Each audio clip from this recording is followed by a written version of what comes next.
La arena sabe guardar secretos, especialmente si es la arena de los desiertos que rodeaban la antigua Choresm, un país que sobrevivió en Asia Central y construyó una civilización que rivalizaba con Persia y Egipto. Aquí nacían y desaparecían imperios como si la tierra misma los absorbiera. Joresm es un estado olvidado al que temía Alejandro Magno, que fue conquistado por los árabes, dividido entre dinastías turcas y finalmente destruido por los mongoles. Incluso tras su destrucción total, esta tierra revivía una y otra vez. Sus sombras, antigüedad, leyendas y curso del tiempo.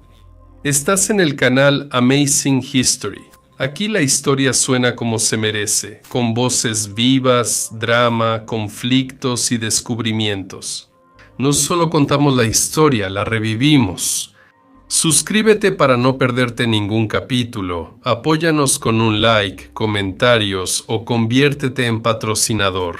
Gracias a ustedes podemos explorar historias como Joresm de manera realmente profunda. Ahora vamos al grano.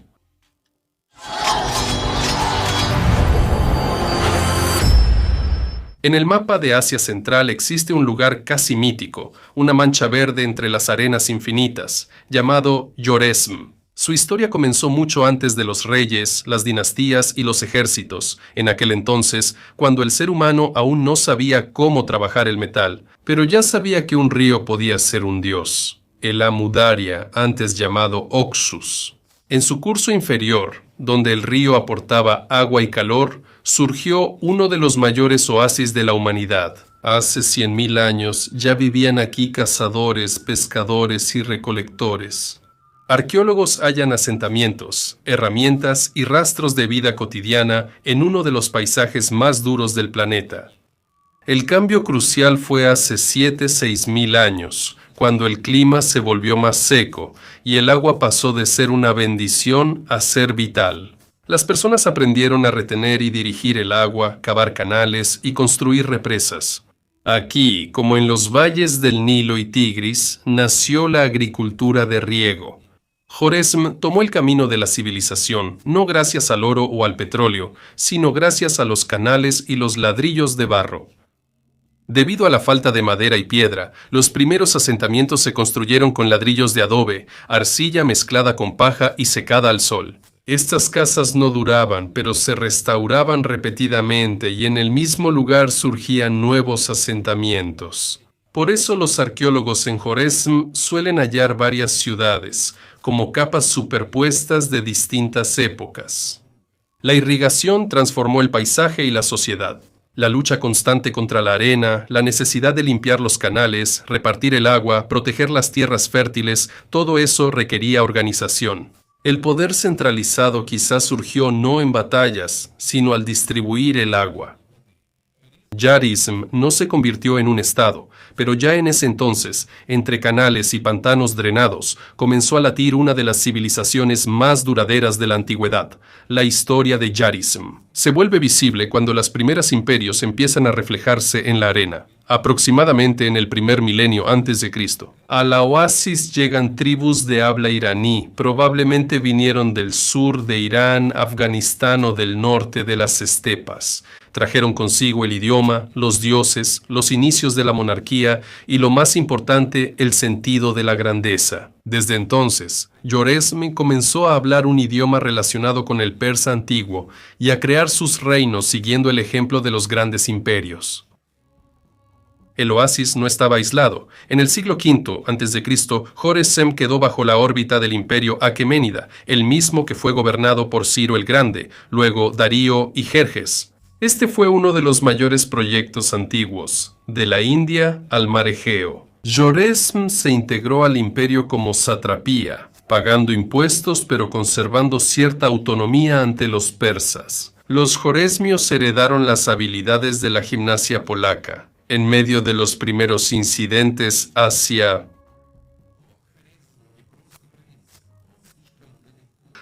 Buena,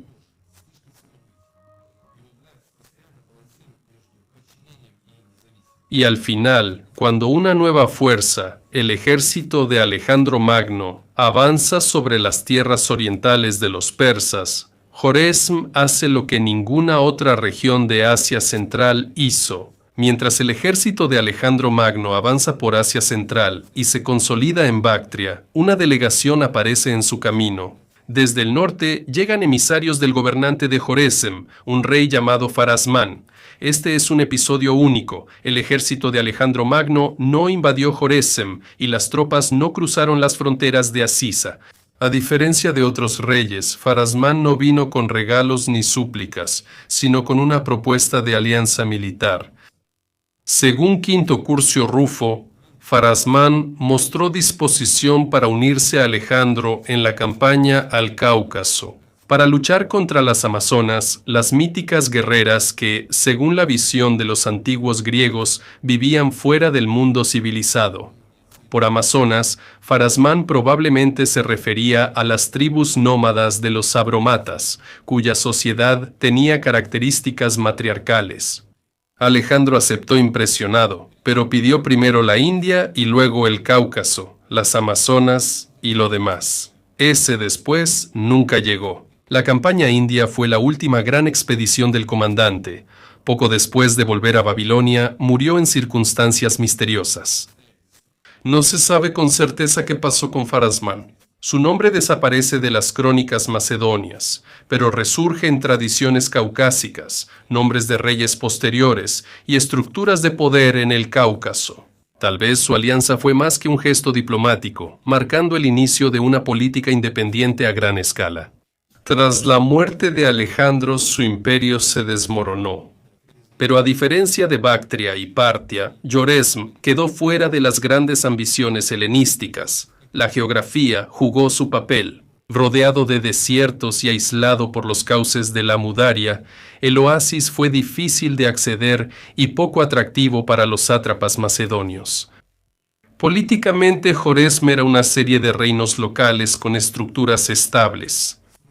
No conocemos la lista exacta de gobernantes, pero los datos arqueológicos y las inscripciones, así como las raras menciones, dan testimonio de ello. La tradición monárquica continuó. El poder real era sagrado y el control de la irrigación sustentaba la estabilidad política del siglo III al I a.C. Aquí surge el modelo de la futura estatalidad. Autonomía de las grandes potencias, estilo propio, escritura en desarrollo y quizá ya entonces los inicios de un sistema cronológico propio. Estos procesos originan dinastías que luego serán conocidas como los afrígidas. Joresm no imitaba a sus vecinos. Su religión, aunque zoroástrica, evolucionó de forma única. Mientras en Persia y Bactria el zoroastrismo se mezcló con cultos locales, en Joresm mantuvo elementos arcaicos que ya no existían en sus vecinos. La veneración del fuego, el agua, las fuerzas luminosas y las deidades femeninas protectoras de la fertilidad. Todo esto sobrevivirá incluso a la conquista islámica, aunque sea de forma velada. Los hallazgos arqueológicos confirman el esplendor de esta civilización. En las ruinas de Toprak-Kala, antigua capital de Joresm, investigadores hallaron un enorme palacio sobre una plataforma de millones de ladrillos de adobe. Hay muchos salones, escaleras, pasillos, esculturas y frescos que muestran la grandeza real. En Joresm no había un solo canon artístico. Maestros de distintas tradiciones crearon esculturas que variaban de lo realista a lo totémico. Hay escenas de la vida, hay retratos, hay imágenes de dioses, a veces tan altos como una casa de 2 pisos cercana. Akçaankala es otra ciudadela fortificada con palacio, galería de retratos reales y frescos lujosos. Allí se representan gobernantes con rostros parecidos, pero ropa y joyas únicas. Más que una imagen, es un código visual de poder para que el pueblo y la nobleza lo entendieran. Para finales del siglo I a.C., Joresm ya no era el fin del mundo. Se convirtió en una civilización cerrada pero desarrollada, capaz de resistir los desafíos del tiempo. Su monarquía se fortaleció, los centros administrativos se volvieron más complejos, el sistema de irrigación creció y las tradiciones religiosas se estabilizaron, preparando así el terreno para un nuevo estado dinástico. Precisamente sobre este fundamento, según la leyenda, a principios del siglo IV d.C., surge Afrig, legendario fundador de la dinastía afrígida, quien inició una nueva cronología. El año 305 después de Cristo, considerado tradicionalmente como el de la ascensión de Afrig, es en realidad una fecha convencional conocida por las obras de Al-Biruni, escritas 7 siglos después. Afrig no fue tanto el fundador de la dinastía, sino un reformador que institucionalizó un poder ya consolidado. Así inicia la historia de los afrígidas, dinastía que gobernó Joresm unos 700 años, creando uno de los gobiernos centralizados más duraderos de Asia Central.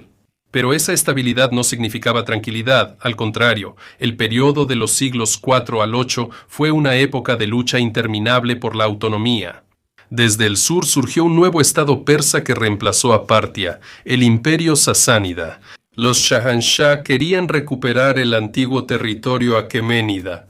Para ellos, Joresm era un puesto estratégico importante, pero cada vez que intentaban tomarlo, se encontraban con una feroz resistencia. Las crónicas sasánidas mencionan con irritación a Joresm como una región que debía someterse, recuperarse y controlarse. No es una provincia, es una piedra en el zapato del imperio. La presión del sur no es el único reto. Del este llegan tribus nómadas como los heftalitas y turcos. Del norte, hunos y gionitas. Todos ellos pasan por Asia Central, y cada vez Joresm tiene que establecer nuevos equilibrios diplomáticos y militares para no ser aplastado entre el martillo y el yunque. En este periodo ocurre la transición de la antigüedad a la época medieval. Las ciudades se reducen, los castillos se refuerzan y el poder queda en manos de la nobleza local. Disminuyen las construcciones monumentales y surge una nueva capa social, los decán, terratenientes locales. Y aún así, incluso en estas condiciones, Joresm conserva su cultura. Se acuñan sus monedas, se mantienen los calendarios, la tradición religiosa no se interrumpe y los frígidas continúan gobernando. Pese al terremoto, ningún otro oasis frígida de la región mantuvo tanta continuidad de poder en tiempos caóticos. Joresm llega a la Edad Media como una civilización viva e independiente, no como una ruina antigua. Pero surge otra prueba. En el horizonte aparecen los ejércitos árabes. A principios del siglo VIII, una nueva fuerza llegó a las fronteras de Joresm. No vino como un conquistador en el sentido habitual, sino que traía consigo una ideología, una fe, un idioma y una nueva visión del mundo. Era el califato árabe. Aunque el enfrentamiento era inevitable, la islamización de Joresm no fue una catástrofe instantánea, sino una profunda reestructuración cultural, donde lo viejo y lo nuevo se unieron de forma compleja y casi orgánica. En ese año, aprovechando las disputas internas en la élite gobernante, el comandante árabe Qutayba ibn Muslim invadió Joresm. Según Al-Biruni, la conquista implicó destruir templos, eliminar monumentos escritos y tomar represalias contra personas educadas. Sin duda, fue una ruptura cultural, pero el pasado no desapareció, solo cambió. Joresm adoptó el Islam a su manera. Las tradiciones zoroástricas se transformaron. Las deidades del agua fueron sustituidas por santos musulmanes, que siguieron rezando por la cosecha y la lluvia. El fuego de los templos de Zaratustra pasó a los rituales domésticos, los antiguos cultos se convirtieron en nuevas leyendas, y el culto a los antepasados adquirió una apariencia islámica. El cambio de fe provocó transformación social, caída de la élite sacerdotal, reformas administrativas e introducción de la escritura árabe y la ley. Esto destruyó el orden islámico, pero también abrió el acceso a un gran mundo intelectual de la civilización islámica. Joresm comerciaba con Bagdad y los estudiantes de Samarcanda, y Joresm iban a Damasco, El Cairo y Basora. Junto con la subordinación política, surgió un auge intelectual. En los siglos IX y X, Joresm se volvió un núcleo científico regional. De esta tierra surgieron dos de los científicos más influyentes del mundo islámico, Al-Juarizmi, cuyos trabajos sobre álgebra se convirtieron en la base de toda la matemática europea de la Edad Media.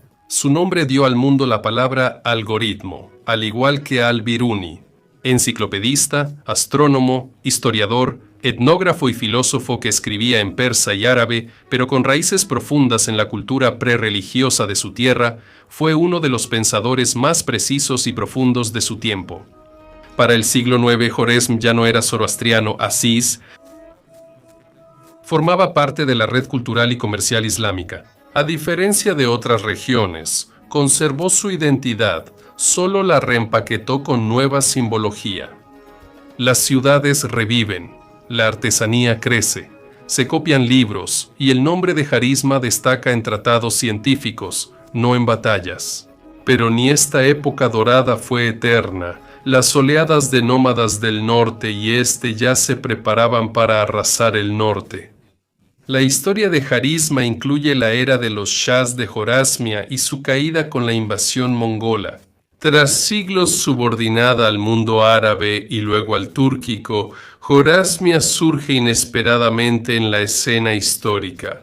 Ahora es un centro de ambiciones, guerras y proyectos imperiales, ya no una provincia lejana.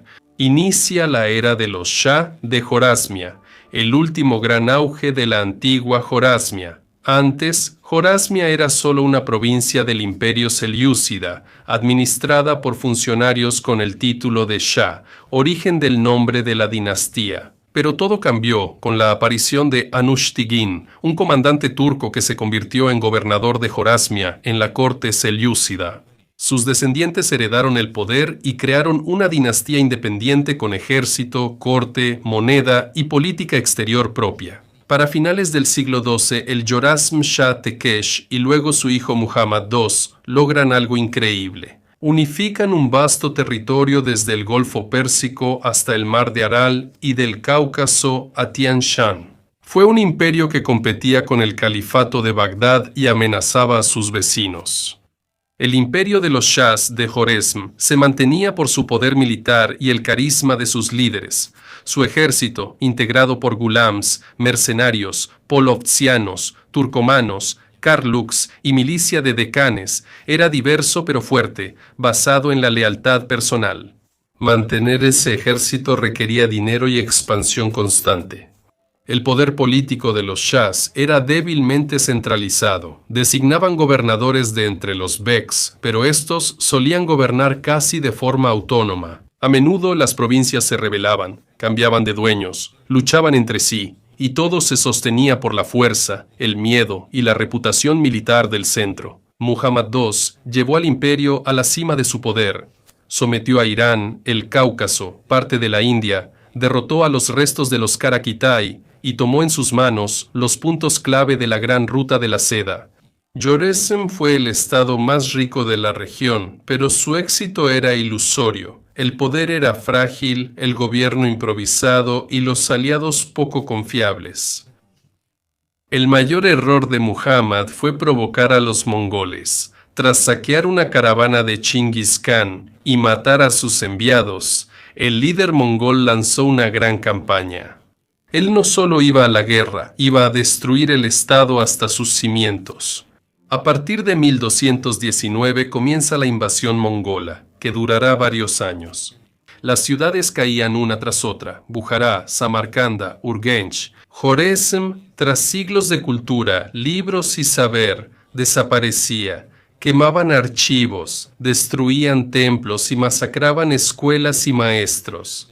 Lo que no lograron sasánidas, árabes ni conquistadores de las estepas, lo consiguieron los mongoles. Borraron la civilización por completo. Muhammad II huyó y murió en el exilio, y su hijo Jalal ad-Din intentó reunir fuerzas dispersas y resistir por un tiempo a Jalal ad-Muhammad ad-Din. Lo logra. Él reúne un ejército, obtiene victorias parciales e incluso invade Transcaucasia, donde en 1226 toma Tiflis y organiza una masacre, dejando tras de sí a 100.000 mártires. Pero estos son los últimos destellos de un imperio en decadencia. En 1231, Jalal ad-Din es asesinado y junto con él desaparece el último vestigio del antiguo carisma. Por cierto, en nuestro canal hay un episodio especial dedicado a Jalal ad-Din. Véanlo si aún no lo han hecho. Junto con Jalal ad-Din desaparece la idea de un Joresm independiente. El oasis seguirá estando habitado y dentro de un par de siglos aparecerá el Kanato de Giva, de cultura y espíritu túrquicos, pero esa ya será una historia completamente diferente, la del verdadero y antiguo Joresm. Quien dominó el Amudaria, desafió al imperio, inventó su escritura, dinastías, sabios y dioses propios.